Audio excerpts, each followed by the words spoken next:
15 ਅਗਸਤ ਨੂੰ ਅਸੀਂ ਜਦੋਂ ਭਗਵੰਤ ਮਾਨ ਜਿਹੜੇ ਸਾਡੇ ਮੁੱਖ ਮੰਤਰੀ ਨੇ ਲੁਧਿਆਣੇ ਉਹ ਤਿਰੰਗਾ ਝੰਡਾ ਲਹਿਰਾ ਕੇ ਨੌਜਵਾਨਾਂ ਨੂੰ ਰੁਜ਼ਗਾਰ ਤੇ ਸਿੱਖਿਆ ਦੇ ਵੱਡੀਆਂ ਗੱਲਾਂ ਕਰ ਰਹੇ ਸੀ ਤਾਂ ਅਸੀਂ ਉੱਥੇ ਵੀ ਮਿਲਣ ਲਈ ਪਹੁੰਚੇ। ਉੱਥੇ ਵੀ ਪੁਲਿਸ ਨੇ ਸਾਨੂੰ ਡਿਟੇਨ ਕੀਤਾ, ਲਾਠੀ ਚਾਰਜ ਹੋਇਆ ਤੇ ਉਹਨਾਂ ਦੇ ਜਾਣ ਤੋਂ ਬਾਅਦ ਹੀ ਸ਼ਾਮ ਨੂੰ ਵੱਖ-ਵੱਖ ਥਾਣਿਆਂ 'ਚੋਂ ਰਿਹਾ ਕੀਤਾ ਗਿਆ। ਤੇ ਹੁਣ ਜਦੋਂ ਪਿਛਲੇ 7 ਮਹੀਨਿਆਂ ਤੋਂ ਲਗਾਤਾਰ ਉਮੀਦ ਕਰ ਰਹੇ ਸੀ ਵੀ ਸ਼ਾਇਦ ਸਰਕਾਰ ਦੀ ਠੀਕ ਪੈਰਵਾਈ ਨਾਲੇ ਭਰਤੀ ਕੋਰਟ ਦੇ ਵਿੱਚੋਂ ਅੱਗੇ ਜਾਵੇਗੀ ਤੇ ਅਸੀਂ ਕਾਲਜਾਂ 'ਚ ਜੁਆਇਨ ਕਰ ਲਵਾਂਗੇ, ਤਾਂ ਉਹ ਜਿਹੜੇ 6-7 ਮਹੀਨਿਆਂ ਤੋਂ ਲਗਾਤਾਰ ਸੰਕਟ ਆਰਥਿਕ ਤੇ ਮਾਨਸਿਕ ਸ਼ੋਸ਼ਣ ਹੰਢਾ ਰਹੇ ਸੀ, ਪਰ ਇੱਕ ਆਸ ਸੀਗੀ ਉਹਨਾਂ ਨੂੰ ਤੇ ਉਹ ਹਾਈ ਕੋਰਟ ਦੇ ਇਸ ਫੈਸਲੇ ਨਾਲ ਉਹ ਆਸ ਵੀ ਟੁੱਟੀ ਆ। ਦੂਸਰਾ, ਜਦੋਂ ਇਹ ਭਰਤੀ ਪ੍ਰਕਿਰਿਆ ਦੇ ਵਿੱਚ ਨਿਯੁਕਤੀ ਪੱਤਰ ਵੰਡੇ ਜਾਣੇ ਸ਼ੁਰੂ ਹੋਏ ਨੇ ਤਾਂ ਸਾਡੇ ਸਾਥੀਆਂ ਨੂੰ ਨਿਯੁਕਤੀ ਪੱਤਰ ਦਿੰਦੇ ਮੌਕੇ ਹੀ ਉਹਨਾਂ ਤੋਂ ਪੁਰਾਣੀਆਂ ਜਿਹੜੀਆਂ ਉਹਨਾਂ ਦੀਆਂ ਨੌਕਰੀਆਂ ਸੀ, ਫੈਲੋਸ਼ਿਪ ਸੀਗੀਆਂ, ਉਹਨਾਂ ਤੋਂ ਅਸਤੀਫੇ ਲੈ ਗਏ ਸੀ। ਲਗਭਗ 650 ਦੇ ਕਰੀਬ ਸਾਥੀ ਨੇ ਜਿਨ੍ਹਾਂ ਨੂੰ ਨਿਯੁਕਤੀ ਪੱਤਰ ਜਾਰੀ ਹੋ ਚੁੱਕੇ ਨੇ, ਉਹ ਆਪਣੀਆਂ ਪੁਰਾਣੀਆਂ ਨੌਕਰੀਆਂ, ਫੈਲੋਸ਼ਿਪਸ ਵਗੈਰਾ ਛੱਡ ਚੁੱਕੇ ਨੇ।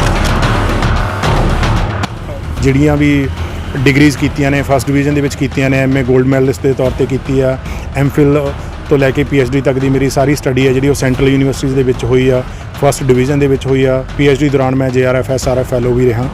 ਤਾਂ ਜਾਣੀ ਆਪਦੇ ਆਪ ਨੂੰ ਅਕਾਦਮਿਕ ਖੇਤਰ ਦੇ ਵਿੱਚ ਸਥਾਪਿਤ ਤੇ ਸਾਬਿਤ ਕਰਨ ਦੇ ਲਈ ਜੋ ਕੁਝ ਕੀਤਾ ਜਾ ਸਕਦਾ ਸੀ ਉਹ ਸਾਰਾ ਕੁਝ ਅਸੀਂ ਕੀਤਾ। ਇਹਦੇ ਬਾਵਜੂਦ ਜੋ ਰੁਜ਼ਗਾਰ ਦਾ ਸੰਕਟ ਆ ਸਾਡਾ ਉਹ ਬਰਕਰਾਰ ਆ। ਤੇ 5 ਸਾਲ ਦਾ ਗੈਪ ਮੇਰਾ ਜਿਹੜਾ +2 ਤੋਂ ਲੈ ਕੇ BA ਦੇ ਵਿੱਚ ਰਿਹਾ, ਉਸ 5 ਸਾਲ ਦੇ ਦੌਰਾਨ ਮੈਂ ਬੱਸ ਕੰਡਕਟਰੀ ਤੋਂ ਸ਼ੁਰੂਆਤ ਕਰਦੇ ਹੋਏ ਬੱਸ ਕੰਡਕਟਰੀ, ਇਲੈਕਟ੍ਰੀਸ਼ੀਅਨ, ਵੈਲਡਰ, ਫਿਟਰ, ਰਾਜ ਮਿਸਤਰੀ, ਜਿਹੜੇ ਵੀ ਕੰਮ ਮਿਲਦਾ ਸੀ ਜਿਹਦੇ ਨਾਲ ਆਰਥਿਕ ਰੂਪ 'ਚ ਪਰਿਵਾਰ ਦਾ ਸਹਿਯੋਗ ਕਰ ਸਕਾਂ ਉਹ ਸਾਰੇ ਕੀਤੇ। ਭਰਤੀ ਕੋਰਟ 'ਚ ਲਟਕ ਜਾਣ ਤੋਂ ਬਾਅਦ ਹੀ ਸਾਡੇ ਸਾਥੀ ਬਹੁਤ ਤਣਾਅ 'ਚੋਂ ਲੰਘ ਰਹੇ ਸੀ। ਮਾਨਸਿਕ ਤਣਾਅ ਵੀ ਹੈ ਇੱਕ ਤਰ੍ਹਾਂ ਦਾ ਕਿ ਹੁਣ ਕੀ ਹੋਵੇਗਾ। 7ਵੀਂ 8ਵੀਂ 'ਚ ਅਸੀਂ ਅੰਗੂਰਾਂ ਦੇ ਬਾਗ 'ਚ ਜੂਨ ਦੀਆਂ ਛੁੱਟੀਆਂ 'ਚ ਮਤਲਬ 30 ਰੁਪਏ ਦਿਹਾੜੀ ਤੇ ਜਾਣਾ ਕਿ ਉੱਥੋਂ ਤੋਤੇ ਉਡਾਉਣੇ ਹੁੰਦੇ ਸੀ, ਬਦਲੇ 'ਚ 30 ਰੁਪਏ ਦਿਹਾੜੀ ਮਿਲਦੀ ਤੇ ਕਿਲੋ 2 ਕਿਲੋ ਸਾਨੂੰ ਅੰਗੂਰ ਉਸ ਸਮੇਂ ਮਿਲਦੇ।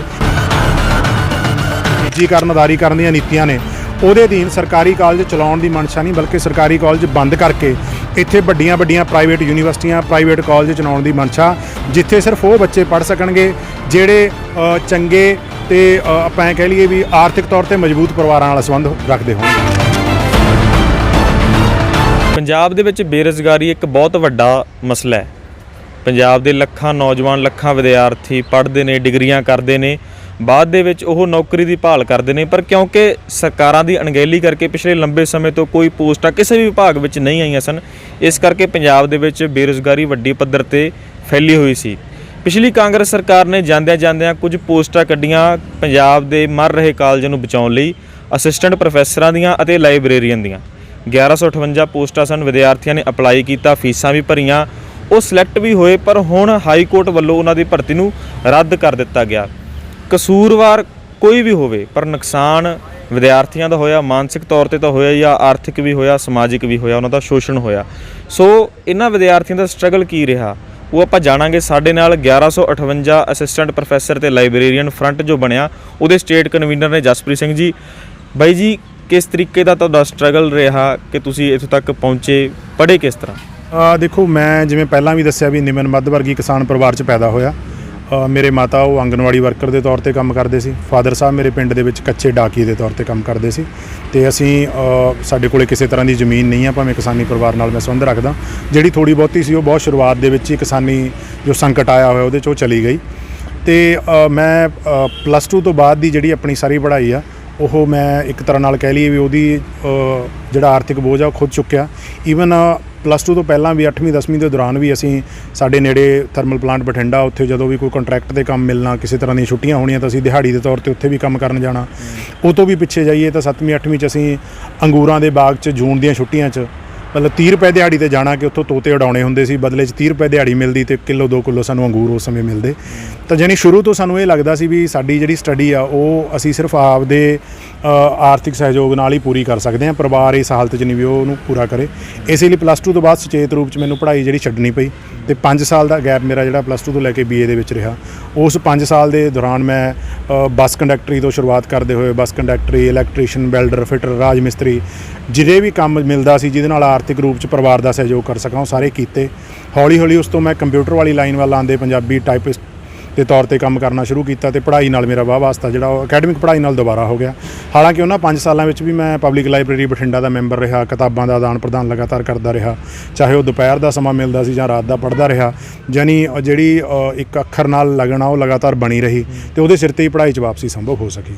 ਤੇ ਉਸ ਤੋਂ ਬਾਅਦ ਮੈਂ ਆਪਦੀ ਉਸ ਪੜ੍ਹਾਈ ਦੇ ਦੌਰਾਨ ਜਿਹੜੀਆਂ ਵੀ ਡਿਗਰੀਜ਼ ਕੀਤੀਆਂ ਨੇ ਫਸਟ ਡਿਵੀਜ਼ਨ ਦੇ ਵਿੱਚ ਕੀਤੀਆਂ ਨੇ, ਐਮਏ 골ਡ ਮੈਡਲਿਸਟ ਦੇ ਤੌਰ ਤੇ ਕੀਤੀ ਆ, ਐਮਫਿਲ ਤੋਂ ਲੈ ਕੇ ਪੀਐਚਡੀ ਤੱਕ ਦੀ ਮੇਰੀ ਸਾਰੀ ਸਟੱਡੀ ਹੈ ਜਿਹੜੀ ਉਹ ਸੈਂਟਰਲ ਯੂਨੀਵਰਸਿਟੀਜ਼ ਦੇ ਵਿੱਚ ਹੋਈ ਆ, ਫਸਟ ਡਿਵੀਜ਼ਨ ਦੇ ਵਿੱਚ ਹੋਈ ਆ। ਪੀਐਚਡੀ ਦੌਰਾਨ ਮੈਂ JRF SRF ਫੈਲੋ ਵੀ ਰਿਹਾ। ਤਾਂ ਜਾਣੀ ਆਪਦੇ ਆਪ ਨੂੰ ਅਕਾਦਮਿਕ ਖੇਤਰ ਦੇ ਵਿੱਚ ਸਥਾਪਿਤ ਤੇ ਸਾਬਿਤ ਕਰਨ ਦੇ ਲਈ ਜੋ ਕੁਝ ਕੀਤਾ ਜਾ ਸਕਦਾ ਸੀ ਉਹ ਸਾਰਾ ਕੁਝ ਅਸੀਂ ਕੀਤਾ। ਇਹਦੇ ਬਾਵਜੂਦ ਜੋ ਰੁਜ਼ਗਾਰ ਦਾ ਸੰਕਟ ਆ ਸਾਡਾ ਉਹ ਬਰਕਰਾਰ ਆ। ਇਹ ਸਾਰੀ ਕੁਆਲੀਫਿਕੇਸ਼ਨ ਨਾਲ ਕੀ ਤੁਸੀਂ ਕਾਬਲ ਨਹੀਂ ਹੁੰਦੇ ਕਿ ਤੁਸੀਂ ਅਸਿਸਟੈਂਟ ਪ੍ਰੋਫੈਸਰ ਜਾਂ ਨੌਕਰੀ ਕਰ ਸਕੋ ਕਾਲਜਾਂ ਦੇ ਵਿੱਚ? ਦੇਖੋ, ਕਾਬਲ ਤਾਂ ਅਸੀਂ ਪਿਛਲੇ 5 ਸਾਲਾਂ ਤੋਂ ਜਿਸ ਤਰ੍ਹਾਂ ਮਿਨੀਮਮ ਐਲੀਜੀਬਿਲਟੀ ਕਾਲਜ ਦੇ ਵਿੱਚ ਅਸਿਸਟੈਂਟ ਪ੍ਰੋਫੈਸਰ ਲੱਗਣ ਦੇ ਲਈ ਮਾਸਟਰਸ ਡਿਗਰੀ ਤੇ ਉਹ ਸਬਜੈਕਟ ਦਾ ਨੈਟ ਆ, ਜਿਹੜੀ ਐਲੀਜੀਬਿਲਟੀ ਮੇਰੇ ਕੋਲੇ ਪਿਛਲੇ 5 ਸਾਲਾਂ ਤੋਂ। ਪਰ ਪਿਛਲੇ ਲੰਮੇ ਸਮੇਂ ਤੋਂ ਕਾਲਜਾਂ ਦੇ ਵਿੱਚ ਕਿਉਂਕਿ ਭਰਤੀ ਹੋਈ ਨਹੀਂ ਸੀ ਸਰਕਾਰੀ ਕਾਲਜਸ ਦੇ ਵਿੱਚ, ਤੇ ਇਸ ਕਰਕੇ ਅਸੀਂ ਉਹ ਉਮੀਦ ਸੀ ਉਸ ਨੂੰ ਵੇਟ ਕਰ ਰਹੇ ਸੀ ਵੀ ਕਦੋਂ ਭਰਤੀ ਹੁੰਦੀ ਹੈ। ਤਾਂ ਜਿਵੇਂ ਤੁਸੀਂ ਪਹਿਲਾਂ ਦੱਸਿਆ ਵੀ ਪਿਛਲੀ ਕਾਂਗਰਸ ਸਰਕਾਰ ਦੇ ਸਮੇਂ ਉਹ ਭਰਤੀ ਆਈ, ਪ੍ਰੋਸੈਸ ਚੱਲਿਆ, ਟੈਸਟ ਵੀ ਹੋਇਆ, ਬਹੁਤ ਸਾਰੇ ਸਾਥੀਆਂ ਨੂੰ ਉਹਨਾਂ ਨੂੰ ਨਿਯੁਕਤੀ ਪੱਤਰ ਵੀ ਮਿਲ ਗਏ ਤੇ ਉਹਨਾਂ ਨੇ ਕਾਲਜਾਂ ਦੇ ਵਿੱਚ ਜੁਆਇਨ ਵੀ ਕਰ ਲਿਆ। ਤੇ ਬਹੁਤ ਸਾਰੇ ਸਾਥੀ ਸੀ ਜਿਨ੍ਹਾਂ ਦੀ ਨਿਯੁਕਤੀ ਪੱਤਰ ਮਿਲਣ ਦੀ ਪ੍ਰਕਿਰਿਆ ਚੱਲ ਰਹੀ ਸੀ। ਇਸੇ ਦੌਰਾਨ ਇਸ ਭਰਤੀ ਦੇ ਖਿਲਾਫ ਲੱਗੀਆਂ ਬਹੁਤ ਸਾਰੀਆਂ ਰਿਟਸ ਕਰਕੇ ਕੋਰਟ ਦੇ ਵਿੱਚ ਸਰਕਾਰ ਵੱਲੋਂ ਠੀਕ ਢੰਗ ਨਾਲ ਪੈਰਵਾਈ ਨਾ ਕੀਤੇ ਜਾਣ ਕਾਰਨ, ਹਾਲਾਂਕਿ ਕਾਂਗਰਸ ਸਰਕਾਰ ਨੇ ਤਾਂ ਸਿਆਸੀ ਲਾਹਾ ਬਹੁਤ ਲਿਆ, ਅਖਬਾਰਾਂ ਦੇ ਵਿੱਚ ਵੱਡੇ ਵੱਡੇ ਇਸ਼ਤਿਹਾਰ ਦਿੱਤੇ ਗਏ ਕਿ 25 ਸਾਲਾਂ ਬਾਅਦ 1158 ਅਸਿਸਟੈਂਟ ਪ੍ਰੋਫੈਸਰ ਭਰਤੀ ਕੀਤੇ ਗਏ ਨੇ। ਇਸੇ ਤਰ੍ਹਾਂ ਸਰਕਾਰ ਬਦਲਣ ਤੋਂ ਬਾਅਦ ਜਦੋਂ ਨਵੀਂ ਸਰਕਾਰ ਆਉਂਦੀ ਆ, ਨਵੀਂ ਸਰਕਾਰ ਦੇ ਸਿੱਖਿਆ ਮੰਤਰੀ ਵੀ ਵਿਧਾਨ ਸਭਾ 'ਚ ਬੋਲਦਿਆਂ ਹੋਰ ਸਮਾਗਮਾਂ 'ਤੇ ਬੋਲਦਿਆਂ ਬਾਰ-ਬਾਰ ਕਹਿੰਦੇ ਨੇ ਕਿ ਅਸੀਂ ਭਰਤੀ ਦੀ ਪੈਰਵਾਈ ਕਰ ਰਹੇ ਹਾਂ ਤੇ ਬਹੁਤ ਜਲਦੀ ਹਾਈ ਕੋਰਟ 'ਚ ਭਰਤੀ ਨੂੰ ਓਕੇ ਕਰਵਾ ਕੇ ਅਸੀਂ ਕਾਲਜਾਂ ਨੂੰ 25 ਸਾਲਾਂ ਬਾਅਦ ਜਿਹੜੇ ਅਸਿਸਟੈਂਟ ਪ੍ਰੋਫੈਸਰ ਉਹ ਦੇਵਾਂਗੇ। ਪਰ ਦੋਨੇ ਹੀ ਸਰਕਾਰਾਂ ਭਰਤੀ ਦੀ ਠੀਕ ਢੰਗ ਨਾਲ ਪੈਰਵਾਈ ਕਰਨ ਤੋਂ ਨਾਕਾਮ ਰਹੀਆਂ ਨੇ ਜਾਂ ਜਾਣਬੁੱਝ ਕੇ ਅਣਗਹਿਲੀ ਰੱਖੀ ਗਈ ਹੈ, ਜਿਹਦੇ ਕਾਰਨ ਪਿਛਲੇ 8 ਅਗਸਤ ਨੂੰ ਇਹ ਭਰਤੀ ਦਾ ਨੋਟੀਫਿਕੇਸ਼ਨ ਕੋਰਟ ਵੱਲੋਂ ਇੱਕ ਵਾਰ ਰੱਦ ਕਰ ਦਿੱਤਾ ਗਿਆ। ਇਹ ਕੀ ਕਾਰਨ ਆ ਕਿ ਪਿਛਲੇ ਇੰਨੇ ਸਾਲਾਂ ਤੋਂ ਲਗਭਗ 20-25 ਸਾਲਾਂ ਤੋਂ ਕਾਲਜਾਂ ਦੇ ਵਿੱਚ ਪ੍ਰੋਫੈਸਰਾਂ ਦੀ ਭਰਤੀ ਕਿਉਂ ਨਹੀਂ ਕੀਤੀ ਗਈ? ਕੀ ਸਰਕਾਰ ਕਾਲਜਾਂ ਨੂੰ ਚਲਾਉਣ 'ਚ ਇੰਟਰਸਟਿਡ ਨਹੀਂ ਹੈ?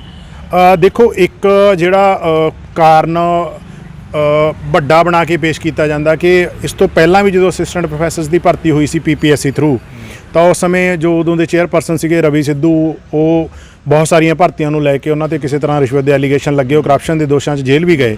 ਉਸ ਦੌਰਾਨ ਇਹ ਭਰਤੀ ਵੀ ਹੈ ਜਿਹੜੀ ਇਹ ਕੋਰਟ ਦੇ ਆਪਾਂ ਕਹਿ ਲਈਏ ਵੀ ਉਹਦੇ 'ਚ ਚਲੀ ਗਈ ਸੀ, ਜੁਰਿਡਿਕਸ਼ਨ 'ਚ ਲੰਬਾ ਸਮਾਂ ਉੱਥੇ ਲਟਕਦੀਆਂ ਰਹੀਆਂ। ਤੇ ਇਹਦੇ ਨਾਲ ਹੀ ਕਿਸੇ ਵੀ ਸਰਕਾਰ ਦੇ ਵਿੱਚ ਉਹ ਇੱਛਾ ਸ਼ਕਤੀ ਨਜ਼ਰ ਨਹੀਂ ਆਈ ਕਿ ਅਸੀਂ ਇਹਨੂੰ ਉਹਨਾਂ ਪੋਸਟਾਂ ਨੂੰ ਉੱਥੋਂ ਕਢਵਾ ਕੇ ਤੇ ਦੁਬਾਰਾ ਭਰੀਏ ਤੇ ਪੰਜਾਬ ਦੇ ਸਰਕਾਰੀ ਕਾਲਜਾਂ ਦਾ ਮਹਾਂਦਰਾ ਬਦਲੀਏ। ਸਗੋਂ ਉਹਨਾਂ ਨੇ ਇਹ ਭਰਤੀ ਪੂਰੀ ਕਰਨ ਦੀ ਥਾਂ ਤੇ ਸਰਕਾਰੀ ਕਾਲਜਾਂ ਦੇ ਨਿੱਜੀਕਰਨ ਕਰਨ ਦਾ ਰਾਹ ਫੜਿਆ, ਜਿਹਦੇ 'ਚ ਉਹਨਾਂ ਨੇ ਸੈਲਫ ਫਾਈਨੈਂਸਡ ਕੋਰਸ ਚਲਾਏ ਉੱਥੇ, ਜਿਨ੍ਹਾਂ ਦੀਆਂ ਫੀਸਾਂ ਪ੍ਰਾਈਵੇਟ ਕਾਲਜਾਂ ਦੇ ਬਰਾਬਰ ਨੇ। ਉੱਥੇ ਜਿਹੜਾ ਸਟਾਫ ਰੱਖਿਆ, ਕੱਚਾ ਆਰਜੀ ਸਟਾਫ ਰੱਖਿਆ, ਉਹਨਾਂ ਨੂੰ ਤਨਖਾਹਾਂ ਘੱਟ ਦਿੱਤੀਆਂ ਜਾਂਦੀਆਂ। ਪੱਕੇ ਸਟਾਫ ਦੀ ਭਰਤੀ ਕਰਨ ਤੋਂ ਲਗਾਤਾਰ ਉਹਨਾਂ ਨੇ ਟਾਲਾ ਬੱਟੀ ਰੱਖਿਆ। ਹੁਣ ਵੀ ਜਦੋਂ ਇਹ ਭਰਤੀ ਨਿਕਲੀ ਆ, ਇਹ ਕੋਈ ਸਰਕਾਰ ਦੀ ਅਚਾਨਕ ਉਹਦੇ ਸੁਭਾਅ 'ਚ ਆਈ ਤਬਦੀਲੀ ਨਹੀਂ, ਬਲਕਿ ਚੋਣਾਂ ਦਾ ਮੌਕਾ ਹੋਣ ਕਰਕੇ ਤੇ ਪਿਛਲੇ 1.5 ਸਾਲ ਤੋਂ ਸਰਕਾਰੀ ਕਾਲਜ ਬਚਾਓ ਮੰਚ ਦੇ ਨਾਂ ਹੇਠ ਬਹੁਤ ਸਾਰੀਆਂ ਵਿਦਿਆਰਥੀ ਜਥੇਬੰਦੀਆਂ, ਬਹੁਤ ਸਾਰੀਆਂ ਪ੍ਰਗਤੀਸ਼ੀਲ ਜਥੇਬੰਦੀਆਂ ਵੱਲੋਂ ਲਗਾਤਾਰ ਸੰਘਰਸ਼ ਕਰਦੇ ਰਹਿਣ ਕਰਕੇ ਉਹਨਾਂ ਨੂੰ ਇਹ ਭਰਤੀ ਹੈ ਜਿਹੜੀ ਕੱਢਣੀ ਪਈ ਸੀ। ਜੀ। ਸੋ ਹੁਣ ਜਦੋਂ ਇਹ ਭਰਤੀ ਰੱਦ ਹੋ ਚੁੱਕੀ ਆ, ਅਸੀਂ ਜ਼ਰੂਰ ਜਾਣਨਾ ਚਾਹਾਂਗੇ, ਤੁਸੀਂ ਸਟੇਟ ਕਨਵੀਨਰ ਹੋ, ਸਾਰੇ ਉਹਨਾਂ ਜਿਹੜੇ ਪ੍ਰੋਫੈਸਰ ਜਿਹੜੇ ਲੱਗਣਾ ਚਾਹੁੰਦੇ ਨੇ, ਜਿਹੜੇ ਵਿਦਿਆਰਥੀ ਨੇ ਜਾਂ ਜਿਹੜੇ PhD ਕਰ ਰਹੇ ਨੇ, ਉਹਨਾਂ ਦੇ ਕੰਟੈਕਟ 'ਚ ਹੋਵੋਗੇ, ਉਹਨਾਂ ਦਾ ਕਿਸ ਤਰੀਕੇ ਦਾ ਅਸਰ ਪਿਆ ਉਹਨਾਂ 'ਤੇ ਜਦੋਂ ਇਹ ਭਰਤੀ ਰੱਦ ਹੋਈ? ਦੇਖੋ, ਭਰਤੀ ਕੋਰਟ 'ਚ ਲਟਕ ਜਾਣ ਤੋਂ ਬਾਅਦ ਹੀ ਸਾਡੇ ਸਾਥੀ ਬਹੁਤ ਤਣਾਅ 'ਚੋਂ ਲੰਘ ਰਹੇ ਸੀ। ਮਾਨਸਿਕ ਤਣਾਅ ਵੀ ਹੈ ਇੱਕ ਤਰ੍ਹਾਂ ਦਾ ਕਿ ਹੁਣ ਕੀ ਹੋਵੇਗਾ। ਦੂਸਰਾ, ਜਦੋਂ ਇਹ ਭਰਤੀ ਪ੍ਰਕਿਰਿਆ ਦੇ ਵਿੱਚ ਨਿਯੁਕਤੀ ਪੱਤਰ ਵੰਡੇ ਜਾਣੇ ਸ਼ੁਰੂ ਹੋਏ ਨੇ ਤਾਂ ਸਾਡੇ ਸਾਥੀਆਂ ਨੂੰ ਨਿਯੁਕਤੀ ਪੱਤਰ ਦਿੰਦੇ ਮੌਕੇ ਹੀ ਉਹਨਾਂ ਤੋਂ ਪੁਰਾਣੀਆਂ ਜਿਹੜੀਆਂ ਉਹਨਾਂ ਦੀਆਂ ਨੌਕਰੀਆਂ ਸੀ, ਫੈਲੋਸ਼ਿਪ ਸੀਗੀਆਂ, ਉਹਨਾਂ ਤੋਂ ਅਸਤੀਫੇ ਲੈ ਗਏ ਸੀ। ਲਗਭਗ 650 ਦੇ ਕਰੀਬ ਸਾਥੀ ਨੇ ਜਿਨ੍ਹਾਂ ਨੂੰ ਨਿਯੁਕਤੀ ਪੱਤਰ ਜਾਰੀ ਹੋ ਚੁੱਕੇ ਨੇ, ਉਹ ਆਪਣੀਆਂ ਪੁਰਾਣੀਆਂ ਨੌਕਰੀਆਂ, ਫੈਲੋਸ਼ਿਪਸ ਵਗੈਰਾ ਛੱਡ ਚੁੱਕੇ ਨੇ।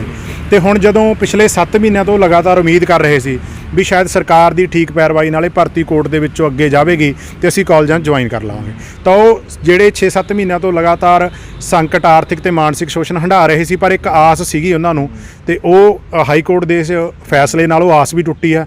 ਤਾਂ ਉਹਨਾਂ ਦਾ ਆਰਥਿਕ ਤੇ ਮਾਨਸਿਕ ਸੰਕਟ ਬੜਾ ਉਹ ਡੂੰਘਾ ਹੋਇਆ। ਸਾਨੂੰ ਉਹਨਾਂ ਸਾਥੀਆਂ ਨੂੰ ਸੰਭਾਲਣਾ ਬਹੁਤ ਮੁਸ਼ਕਲ ਹੋ ਰਿਹਾ ਕਿ ਕਿਸ ਤਰ੍ਹਾਂ ਅਸੀਂ ਹੁਣ ਆਸ ਬਣਾਈਏ, ਕਿਸ ਤਰ੍ਹਾਂ ਅੱਗੇ ਭਵਿੱਖ ਵੱਲ ਦੇਖੀਏ। ਸੋ ਬਹੁਤ ਸਾਰੇ ਉਹਨਾਂ ਦੇ ਸੁਪਨੇ ਵੀ ਟੁੱਟੇ ਹੋਣਗੇ, ਬਹੁਤ ਸਾਰਿਆਂ ਨੇ ਸੁਪਨੇ ਸੰਜੋਏ ਹੋਣਗੇ, ਇੱਦਾਂ ਕਰਾਂਗੇ ਯਾਰ, ਹੈ ਨਾ। ਇੱਕ ਹੋਰ ਗੱਲ ਅਸੀਂ ਜਾਣਨਾ ਚਾਹਾਂਗੇ, ਸਰਕਾਰ ਅਕਸਰ ਕੀ ਕਰਦੀ ਆ ਕਿ ਇਸ ਤਰੀਕੇ ਦੇ ਮਾਮਲੇ ਵਿੱਚ ਨਾ ਵੰਡੀਆਂ ਪਾਉਣ ਦੀ ਜ਼ਰੂਰ ਕੋਸ਼ਿਸ਼ ਕਰਦੀ ਆ। ਇਸ ਤੁਹਾਡੇ ਕੇਸ ਦੇ ਵਿੱਚ ਕਿਸ ਤਰੀਕੇ ਦੇ ਨਾਲ ਸਰਕਾਰ ਨੇ ਇੱਦਾਂ ਕੀਤਾ?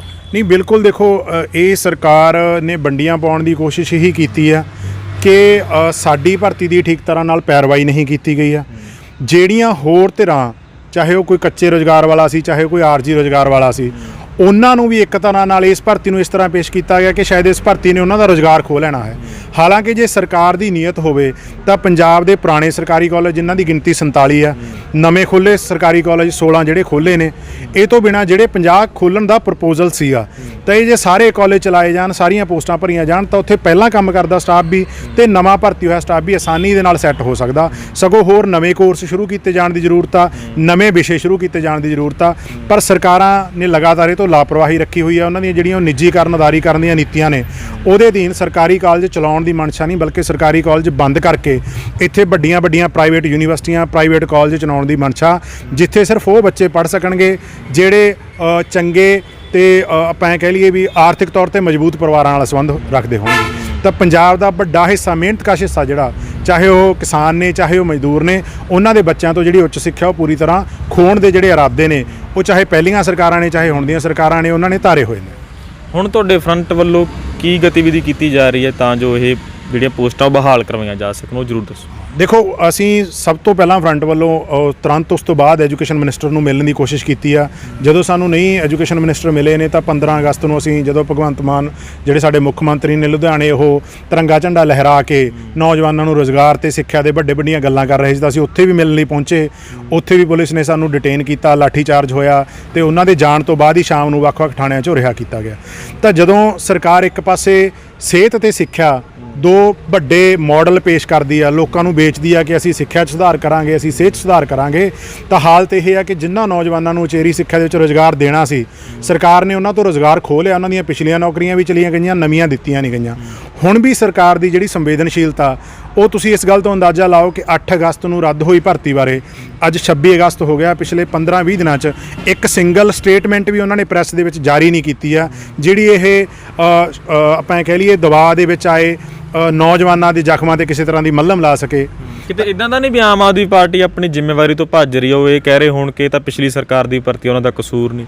ਦੇਖੋ, ਸਰਕਾਰਾਂ ਪਾਰਟੀਆਂ ਦੀਆਂ ਬਦਲਦੀਆਂ ਨੇ, ਪਰ ਸਰਕਾਰ ਤਾਂ ਉਹ ਪੰਜਾਬ ਹੀ ਆ ਨਾ, ਚਾਹੇ ਉਹ ਕਾਂਗਰਸ ਪਾਰਟੀ ਹੈ, ਚਾਹੇ ਉਹ ਆਪ ਪਾਰਟੀ ਹੈ। ਜੇ ਪੰਜਾਬ ਸਰਕਾਰ ਆ ਤਾਂ ਉਹਦੇ ਜਿਹੜੇ ਪ੍ਰੋਸੈਸ ਨੇ ਸ਼ੁਰੂ ਹੋਏ, ਉਹ ਉਹਦੀਆਂ ਨੀਤੀਆਂ ਪਾਲਿਸੀਆਂ ਦੇ ਮੁਤਾਬਕ ਹੀ ਸ਼ੁਰੂ ਹੋਏ ਹੋਣਗੇ। ਤਾਂ ਸਾਡਾ ਐਜ਼ ਅ ਸਿਟੀਜ਼ਨ, ਸਾਡਾ ਤਾਂ ਇਹ ਰਾਈਟ ਬਣਦਾ ਨਾ ਕਿ ਚਾਹੇ ਸਰਕਾਰ, ਪਾਰਟੀ ਬਦਲ ਗਈ ਆ, ਸਰਕਾਰ ਉਹੀ ਆ, ਸਾਡੀ ਡਿਮਾਂਡ ਇਹ ਹੈ ਵੀ ਉਹ ਭਰਤੀ ਨੂੰ ਜਿਹੜਾ ਉਹ ਪਹਿਲ ਦੇ ਆਧਾਰ ਤੇ ਸੰਜੀਦਗੀ ਨਾਲ ਇਸ ਕੇਸ ਨੂੰ ਕੋਰਟ ਦੇ ਵਿੱਚ ਵਿਚਾਰੇ ਤੇ ਇਹ ਭਰਤੀ ਨੂੰ ਪੂਰਾ ਕਰੇ। ਜੀ, ਧੰਨਵਾਦ ਜੀ। ਸੋ ਸਾਡਾ ਇਹ ਕਹਾਣੀ ਤੁਹਾਨੂੰ ਦੱਸਣ ਦਾ ਮਕਸਦ ਇਹ ਨਹੀਂ ਹੈ ਕਿ ਅਸੀਂ ਕਿਸੇ ਨੂੰ ਤਰਸ ਦਾ ਪਾਤਰ ਬਣਾਉਣਾ ਚਾਹੁੰਦੇ ਹਾਂ। ਇਹ ਗੱਲ ਤੁਹਾਡੇ ਕੋਲ ਜ਼ਰੂਰ ਆਉਣੀ ਚਾਹੀਦੀ ਹੈ ਕਿ ਕਿਸ ਤਰੀਕੇ ਦੇ ਨਾਲ ਪੰਜਾਬ ਦੇ ਲੱਖਾਂ ਵਿਦਿਆਰਥੀ ਜਿਹੜੇ ਪੜ੍ਹਦੇ ਨੇ, ਇੰਨੇ ਸੁਪਨੇ ਸਜਾਉਂਦੇ ਨੇ, ਉਹਨਾਂ ਦੇ ਸਰਕਾਰਾਂ ਦੀਆਂ ਗਲਤ ਨੀਤੀਆਂ ਕਰਕੇ ਉਹ ਸੁਪਨੇ ਕਿਵੇਂ ਟੁੱਟਦੇ ਨੇ, ਉਹ ਮਾਨਸਿਕ ਤੌਰ ਤੇ ਪਰੇਸ਼ਾਨ ਹੁੰਦੇ ਨੇ। ਤੇ ਚਾਹੀਦਾ ਇਹ ਆ ਕਿ ਪੰਜਾਬ ਦੇ ਨੌਜਵਾਨਾਂ ਨੂੰ ਉਹਨਾਂ ਦੀ ਕਾਬਲੀਅਤ ਦੇ ਅਨੁਸਾਰ ਉਹਨਾਂ ਦਾ ਬਣਦਾ ਹੱਕ ਉਹ ਜ਼ਰੂਰ ਮਿਲਣਾ ਚਾਹੀਦਾ। ਸੋ ਇਹਨਾਂ ਦੀ ਗੱਲ ਨੂੰ ਜ਼ਰੂਰ ਵੱਧ ਤੋਂ ਵੱਧ ਸ਼ੇਅਰ ਕਰੋ, ਜੁੜੇ ਰਹੋ ਦੁਨੀਆ ਦੇ ਨਾਲ।